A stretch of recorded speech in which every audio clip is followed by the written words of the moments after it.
Halo teman-teman dari investor, selamat datang di Cuan Saham di Asia Technical Terminology Harian. Seperti biasa, hari ini hari Rabu 5 Juli 2023, hari yang cukup menarik, market menguat, candlenya solid, dan seperti biasa, nanti kita akan mengasih IHSG dan juga beberapa saham pilihan yang menarik-menarik. Sebelumnya, buat teman-teman mau kasih tips, support, maupun donasi untuk cuan-cuan saham, bisa, caranya tinggal klik link sosial base deskripsi, nanti bisa kasih tip, support, maupun donasi untuk cuan-cuan saham, dan juga pesan pribadi untuk saya. Terus buat teman-teman ada pertanyaan atau saran, silahkan sampaikan aja, bisa via Instagram maupun komen YouTube. Dan insya Allah setiap pertanyaan teman-teman pasti akan saya jawab kok sudah ada waktu. Lanjut, jangan lupa support terus cuan saham dengan cara like, komen, dan subscribe, karena support konten itu gratis, tinggal klik aja. Tapi sangat berarti buat konten kreator seperti saya ini. Jangan lupa juga nyalakan notifikasinya, karena ada konten setiap hari di cuan saham, Senin sampai Jumat alias harian, Sabtu dan Minggu, konten spesial. Kita langsung masuk ke transaksi, di mana hari ini transaksinya juga masih cukup sepi ya, 8,9 T, dengan pergerakan asing mulai net buy lagi. Total 206 miliar, dominan di pasar reguler 237 miliar, sedangkan di pasar nego ada net sell 30 miliar. Kita langsung masuk ke saham-saham yang dibeli asing dulu. Untuk hari ini ada Astra 80 miliar, ICBP 50M, Film 41 miliar, Unit Tractor 37 miliar, BBCA 32 miliar, Indosat 22 miliar, Akra 20 miliar, Esadware 20 miliar, Adaro 19 miliar, KLPF 11 miliar, INKP 11 miliar, Antam 10 miliar, Bank Danamon 9 miliar, NSSS 7 miliar, Java 7 miliar, Alfamart 7 miliar, CSMR 5 miliar, Tins 5 miliar, Bukalapak 5 miliar, Pegas 4 miliar, Cepin 2 miliar, Mayora 2 miliar, BPNI 1 miliar, dan ABMM 700 juta.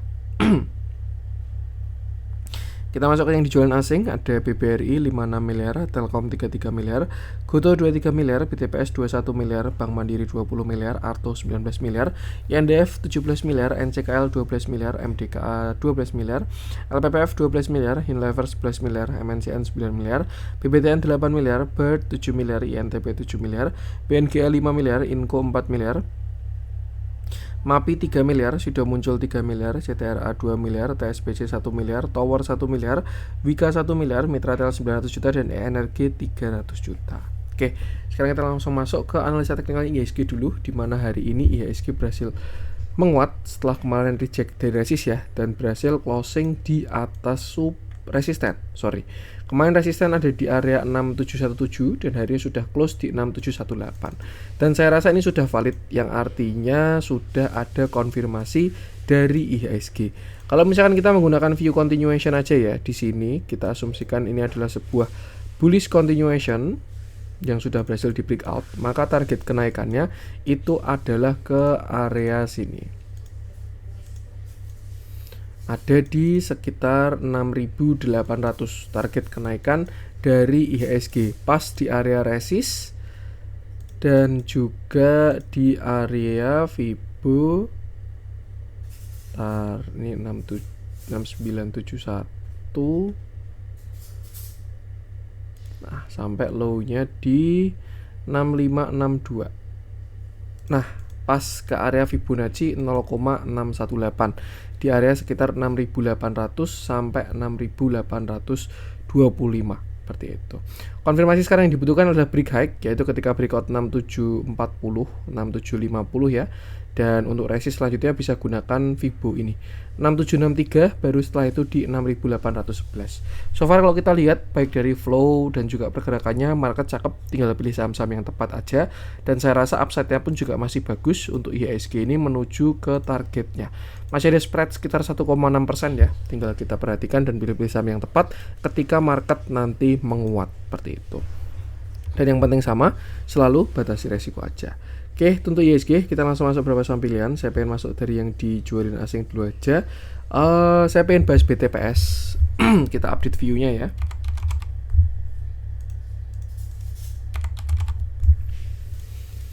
Oke, hari ini Rabu BTPS turun 2,18%. Candlenya cukup solid dan volumenya pun juga ada ya. Ini masih on track dengan view terakhir, di mana BTPS kita bahas dia ada view falling wedge di sini. Nah, setup falling wedge dengan pada saat itu ya target kenaikannya adalah area 2330. Ini area yang kuat ada high, structure, Fibo 0,382, resist dan lain sebagainya. Terakhir kita bahas ketika dia di bawah dan sekarang sebenarnya sudah kena target untuk BTPS ini, target jangka pendeknya seperti itu. Nah, sekarang PR-nya adalah kira-kira BTPS bisa kemana, Mas? Nah, kalau kita menggunakan price action, ada potensi untuk saat ini skenario yang kalau kita skenario bagus, saya rasa potensinya adalah inverted head and shoulder, di mana ada arah BTPS bisa retracement terlebih dahulu seperti itu. Konfirmasinya kapan? Konfirmasinya adalah ketika BTPS jebol 2200. Jadi kalau misalkan teman-teman average-nya jelek, bisa TS intraday di bawah 2200. Kalau misalkan dia jebol 2200, ada potensi dia retracement dulu ke area supportnya itu di sekitar area 2100 sampai 2000 untuk saat ini seperti itu. Tapi selama nggak jebol yang 2200, bisa aja dia console continuation melanjutkan kenaikannya seperti itu. Jadi untuk support sekarang masih di 2100, TS-nya di 2200, supportnya di 2100 sampai dari sini deh 2140 sampai 2070 itu supportnya. Sedangkan untuk resist adalah 2330. Kalau break yang 2330 dia ada higher high dan juga ada breakout structure, itu bakalan cakep banget dengan targetnya kembali ke view awal ke area retracement di 2700 sampai 3000 seperti itu. Jadi perhatikan aja area tadi, jangan lupa selalu batasi resiko. Kalau kita lihat transaksinya ke belakang memang tidak terlalu bagus ya, tapi akhir-akhirnya ada akumulasi walaupun belum signifikan. Ya simpelnya ikuti price action aja, manfaatkan momentumnya dan jangan lupa selalu batasi resiko. Untuk BTPS saya lanjutkan. Saya pengen coba cek si MDKA deh. Kita update view-nya MDKA. Ini juga masih on track dengan pembahasan terakhir ya. Oke, kemarin kita bahas MDKA ketika di sini. Saya lupa, di sini kayaknya ya, tanggal 23 Juni itu. Dan hari ini sudah ada konfirmasi dari MDKA. Jadi hari ini MDKA naik, dia naik 4,35%, candlenya solid, volumenya pun juga terlihat membesar. Walaupun kalau kita zoom out volumenya kecil ya, tapi kalau kita zoom in ada penguatan lah dari volume ini. Terakhir MDKA koreksi, dia bottom di 2880 pas ke target lower low-nya Fibonacci 1382 sampai 1,618 dan sekarang terlihat dia sedang ada short term reversal dari tren besarnya seperti itu. Nah, untuk kenaikan ini kira-kira bisa sampai mana? Tinggal kita tarik aja. Yang pertama dari paraboliknya. Dan kalau kita lihat memang belum ada yang di break oleh si MDKA. Maka dari itu kita bisa tarik Fibonacci dari sini. Itu dari 4320 sampai low-nya itu ada di 2850. Nah, dan ini adalah beberapa resist dari si MDKA. Kalau kita lihat dia kemarin sudah double bottom di 0,236 dan itu konfirmasi awalnya yang cukup bagus dan targetnya kalau by price action itu adalah di area 3500.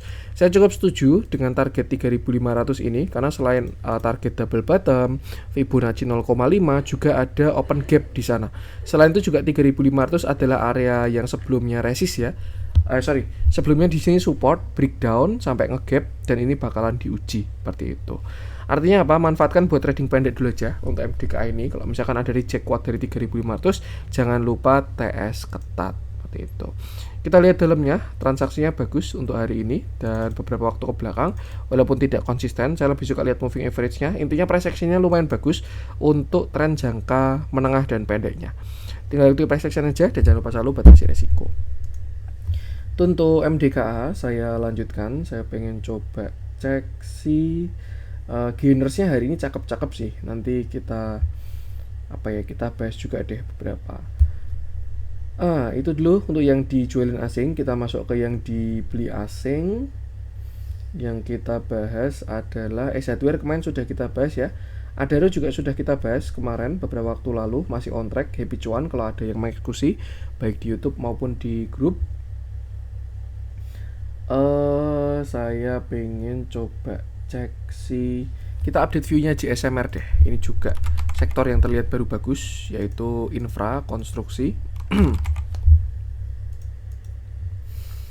Oke, kita bahas GSMR di mana hari ini GSMR berhasil naik 2,87% dengan candle yang solid dan volumenya pun juga sangat bagus. Ini sebenarnya ya, kita lihat dari volume aja udah terlihat jelas kalau JSMR ini pergerakannya sedang sangat bullish. Kenapa kok seperti itu mas? Ya teman-teman bisa perhatikan ya, dia nggak ragu-ragu. Ketika naik volumenya jumbo-jumbo sekali, ketika retracement volumenya mini-mini, dan naik lagi pun volumenya juga gede-gede juga. Ini indikasi yang sangat bagus. Nah terakhir kita bahas JSMR ketika dia breakout di 8 Juni. Dia breakout dari pattern ascending triangle 1, 2, 3 breakout. Naik sampai 3.950 dan kemarin sempat terlihat adanya reject. Turun sampai 3.600 dan area tersebut adalah sebelumnya resist dan sudah diuji dan sekarang sudah menjadi support 3.630 ini. Nah, untuk sekarang PR dari JSMR adalah higher high, yaitu ketika dia breakout 3960 dia bakal membentuk sebuah higher high, higher low, higher high, dan targetnya ada di sekitar sini 4.500-an. Itu sama dengan target awal ya, baik dari ascending maupun dari resist dan juga Fibonacci waktu kemarin kita bahas seperti itu. Tapi sebelum menuju ke sana, area yang perlu di break adalah sekitar 3950 sampai 4100. Ini area cukup kuat di mana di sini ada higher high, di sini pun juga ada resist structure-nya dia juga seperti itu. Kalau misalkan berhasil break sampai 4100, saya rasa sudah ringan jalannya untuk menuju 4500. Tapi sebelum dia berhasil breakout, tetap perlu jaga TS-nya. Nah, untuk view jelek apakah ada mas? Ya jelas ada juga ya. Kalau misalkan dia besok gagal break, bisa aja jadi double top juga, top 1, top 2. Tapi kalau dilihat dari analisa volumenya, saya lebih prefer ke view yang bullish seperti itu. Jadi ya tinggal gunakan area tadi, jangan lupa selalu batasi resiko. Untuk support masih 3.600 sampai ya area 3.600 lah, 36 sampai 35. Kalau misalkan teman-teman punya barang average di bawah support tadi, bisa TS di bawah support. Tapi kalau misalkan belum punya barang, entry-nya baru kurang bagus karena baru mau uji resist. Lebih ke arah yang punya barang aja. Kalau misalkan mau cari barang atau beli, tunggu dia breakout dan retracement terlebih dahulu. Kita lihat dalamnya, price action bagus, transaksinya pun juga sangat bagus, akumulasi dari JSMR ini. Ya, so far sangat bagus. Yang penting sama batasi resiko aja. Itu untuk JSMR, saya lanjutkan. Saya pengen coba cek sih. Kita langsung masuk ke yang merah-merah aja. Untuk hari ini kita bahas Raja koreksi lagi. Kita bahas deh Raja deh.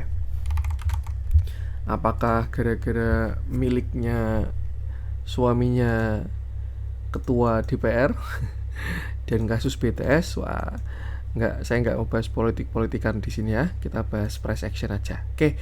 Hari ini Raja turun, dia turun 8,87%, candlenya solid, volumenya pun juga besar. Kebalikannya dengan JSMR tadi ya, kalau tadi kuat ketika naik, ini kalau kita lihat dia kuat ketika turun. Candle merah, volume gede, candle merah, volume gede, waktu rebound, volume kecil, merah lagi, volume gede, pergerakan yang kurang oke. Terakhir Raja dia bullish. Dari 100 tuh naik sampai 1000, 10 bagger ya itu kalau teman-teman tuh kuat ngeholdnya. Di sana dia sempat sideways cukup lama pada saat itu. Di sini dia sidewaysnya. Structure sideways cukup lama dan breakdown. Breakdown pullback artinya sudah terbentuk yang namanya lower low. Sempat rebound dari 735 dan naik lagi sampai 1200 di mana area tersebut adalah area high dari si Raja. Seperti itu. Dan kalau kita lihat sudah 2 kali uji, kalau kita asumsikan ini adalah 2 top ya, top 1, top 2, maka sudah 2 kali uji dari si Raja, walaupun sebenarnya di sini sudah 1, 2, 3, 4 kali uji, tambah 1 kali ya 5 kali uji dan gagal breakout. Nah, berhubung dia same high, ada potensi dia bakal menuju ke same low-nya, yaitu di area 770 sampai 735. Dan kalau kita menggunakan structure yang lebih besar, Raja tidak jelek selama dia tidak jebol 730. Atau kalau kita buletin 700 lah. Selama nggak jebol yang 700, harusnya Raja masih oke. Tapi kalau misalkan dia jebol 700, maka ada konfirmasi reversal pada structure yang lebih besar. Kalau kita lihat pada view time frame yang lebih kecil, support terdekatnya ini di area 875 sampai 850, structure dia di sana. Kalau misalkan dia jebol 850, dia pun juga membentuk lower low pada structure yang lebih besar. High, low, lower low. Tapi toleransi akhir adalah ketika dia jebol 730. Kalau misalkan teman-teman punya average bagus di bawah 730 ya, siapa tahu masih punya average di 300 kayak atau misalkan di 200 di manapun, itu bisa TS di bawah 700. Tapi kalau misalkan teman-teman average-nya jelek, average-nya di atas, harus pasang TS atau SL ketat. Dan yang penting sama selalu batasi resiko. Kita lihat dalamnya. Nah, ini bedanya sama JSMR tadi ya. Price action jelek, transaksinya pun juga auto jelek. Ini XC di top net buy ini udah sangat bikin panas dingin ya. Sellernya cuma 10, bayarnya 40, big distribusi semua, price action kurang bagus. Lebih baik hindari dulu untuk si Raja ini. Dan yang penting sama, selalu batasi resiko aja. Untuk Raja saya lanjutkan, saya pengen coba cek si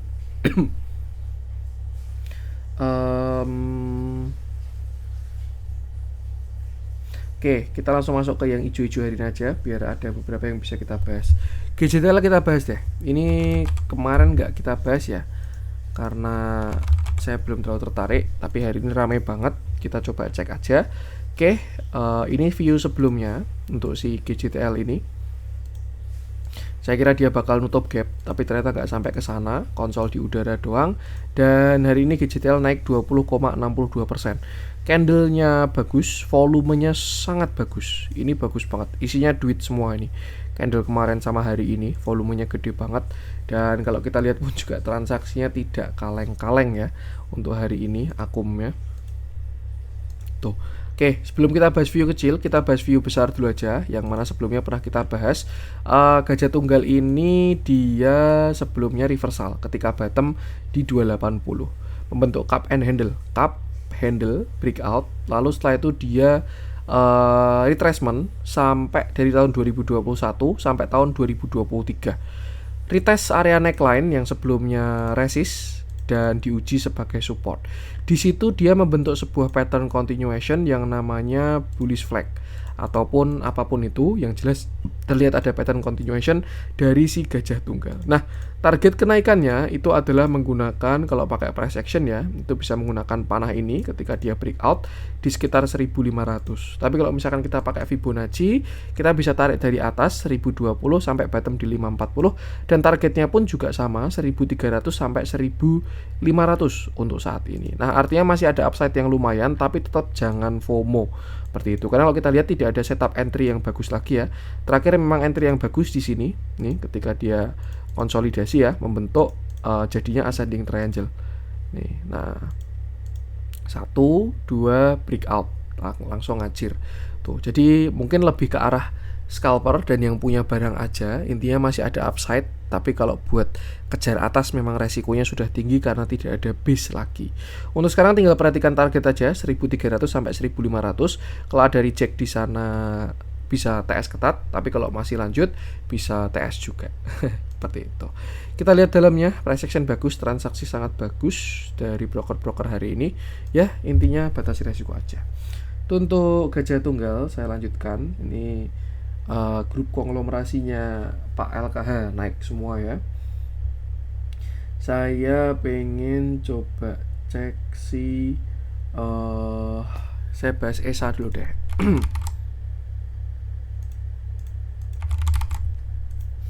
Oke, kita update view-nya ESA, di mana hari ini ESA berhasil naik 8,62%. Candlenya bagus, volumenya pun juga sangat bagus. Ini yang saya sebut dengan ketika kemarin market sepi ya. Kalau teman-teman ingat sebelum liburan panjang kemarin itu kan market sepi banget. Dan ESA pun juga salah satu yang kena korban market sepi. Dia sempat false break ketika jebol 565. Dia jebol tapi berhasil menguat lagi. Dan kalau kita lihat dari volumenya, saya rasa yang valid adalah upside dari si ESA. Nah, terakhir ESA koreksi sampai 550 dan hari ini sudah kembali menguat, dan saya rasa segera dia bakal menguji area resist lagi, yaitu di 640 sampai 650. Nah, kalau berhasil breakout di 650, maka terbentuk pattern reversal cup and handle yang mana itu sangat cakep, dan targetnya pun juga bakalan lumayan, bisa sampai ke sekitar 875 dengan catatan kalau berhasil breakout 650. Tapi kalau misalkan dia gagal breakout 650, bisa jadi ascending ya. Yang ketiga, 1, 2, 3 itu juga bakal cakep untuk entry buy on weakness. Tapi kalau misalkan dia langsung berhasil breakout, ada setup buy on breakout. Cuman kalau belum terbiasa, jangan FOMO juga untuk si ESA. Targetnya saya rasa adalah menutup gap di sekitar 865 ya, sesuai dengan target higher high-nya juga. Dan sebelum menuju ke 865, jelas ada area resist yang cukup kuat di sini. 700 sampai 735 saya rasa sudah jadi area kuat dari ESA. Jadi kalau misalkan gagal breakout, ada potensi retest terlebih dahulu. Misalkan jadinya seperti ini ya, ini kena resist, habis itu dia retest dulu sebelumnya resist become support, dan baru menuju ke targetnya. Ya intinya bagus kalau menurut saya, ada arah pullback dari saham-saham energi related ya. Tapi kalau misalkan teman-teman posisinya nyangkut di atas, manfaatkan buat atur porsi dulu aja, seperti itu. Kita lihat dalamnya, transaksinya pun juga lumayan hari ini, normal akumulasi, dan price actionnya juga bagus. Tinggal tunggu breakout aja. Dan yang penting sama, selalu batasi resiko. Untuk ESA, saya lanjutkan. Saya pengen coba cek si Oke, konstruksi kita bahas satu lah ya. Ini Adikarya yang juga jadi salah satu menu hari ini. Sebenarnya kalau misalkan pakai swing kita menunggu retracement masih belum kelihatan ya. Ini masih satu swing high, tapi ya sudah muncul setup. Jadi ada call-nya hari ini. Dan hari ini Adi turun, Adi naik, dia naik 4,02%. Candlenya kalau saya lihat bagus, lumayan walaupun ada shadow-nya. Tapi yang cakep adalah dari volumenya. Volumenya ganteng banget hari ini. Setelah dia kena support, lalu rebound dengan volume besar, itu indikasi yang bagus. Makanya muncul setup. Nah, terakhir Adi bottom di 300, naik sampai 500, dan retracement sampai 444. Di area sini adalah area support, low dari strukturnya dia, dan bagusnya dia tidak jebol.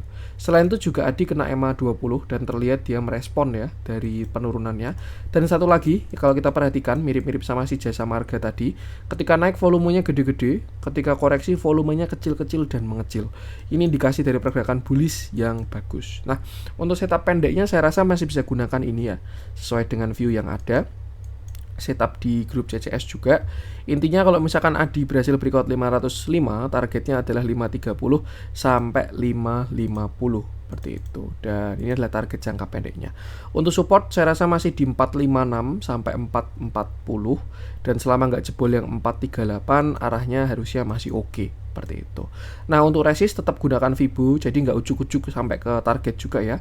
Terdekat masih ada di 480 sampai 490. Setelah itu 500 sampai 505, baru setelah itu targetnya di 530 sampai 550. Kalau misalkan mau entry, amannya tunggu di retracement atau siapa tahu dikasih konsol ya, itu baru menarik buat cari setup entry.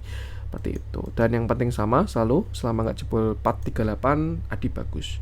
Dan jangan lupa selalu batasi resiko. Kalau kita lihat dalamnya, transaksinya ini merespon EMA 20, dan hari ini pun juga masih cakep ya. Tapi kalau kita track ke belakang juga memang akumulasinya gila-gilaan dari si Adikarya ini. Jadi so far so good, tinggal ikuti price action aja, jangan lupa selalu batasi resiko. Oke, ini untuk konten hari ini, semoga bermanfaat. Mohon maaf ada kurangnya dari saya. Jangan lupa support terus channel saham dengan cara like, comment, dan subscribe, karena support konten itu gratis tapi sangat berarti buat konten kreator seperti ini.